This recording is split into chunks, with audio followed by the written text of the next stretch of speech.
Next. Semua penyakit degeneratif yang muncul dalam tubuh muncul utamanya disebabkan karena gaya hidup yang tidak sehat. Namanya aja degeneratif. Kamu tanya kayak gitu tuh memang kamu tanya ChatGPT atau pertanyaan netizen itu. Kalian tahu kan, ada yang namanya mobil tua. Tahu kan? Apa bedanya mobil tua dengan mobil baru? Usia mesinnya, usia spare part-nya, ya kan? Usia pistonnya.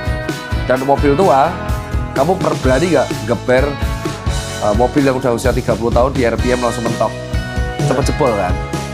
Apalagi kalau mobil tuanya jarang dipakai. Simpel kan? Analoginya kayak mobil aja. Mobil tua jarang dipakai, itu sering bermasalah. Contohnya mobil sedan saya. Nah, tua 20 tahun jarang dipakai, buat kelanggengan, sekali dipakai jebol. Selalu kayak gitu.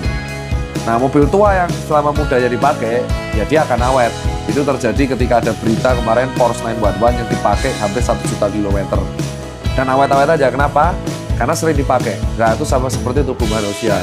Semua tubuh manusia itu pasti mengalami proses penuaan, ya, proses degenerasi atau penurunan fungsi organ tubuh. Kayak jantung pasti menurun, ginjal pasti menurun. Pasti turun, jadi nggak ngapa-ngapain jantungmu juga pasti turun. Kalau nggak abadi hidup 1000 tahun tuh nggak mati-mati, hampir dong. Nanti bumi penuh dong, ya kan? Bumi penuh dong nanti. Yang nggak mati-mati terus lahiran terus, waduh ribet kan?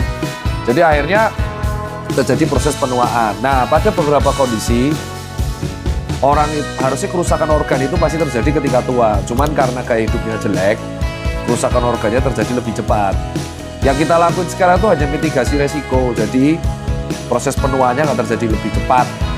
Kita nyebutnya bukan penuaan, proses kerusakan organnya nggak terjadi lebih cepat. Takutnya nanti kita organnya rusak duluan, sebelum waktunya. Itu sering terjadi kenapa? Pada mobil-mobil. Ada kan bapak-bapak di sini yang beli mobil pakainya cuma seminggu sekali, terutama mobil Eropa. Akibatnya apa? Ya karatan, kerak, rusak. Terus rusak disalahin mereknya. Enggak, mobil yang terbaik adalah mobil yang sering dipakai. Itu kalau saya.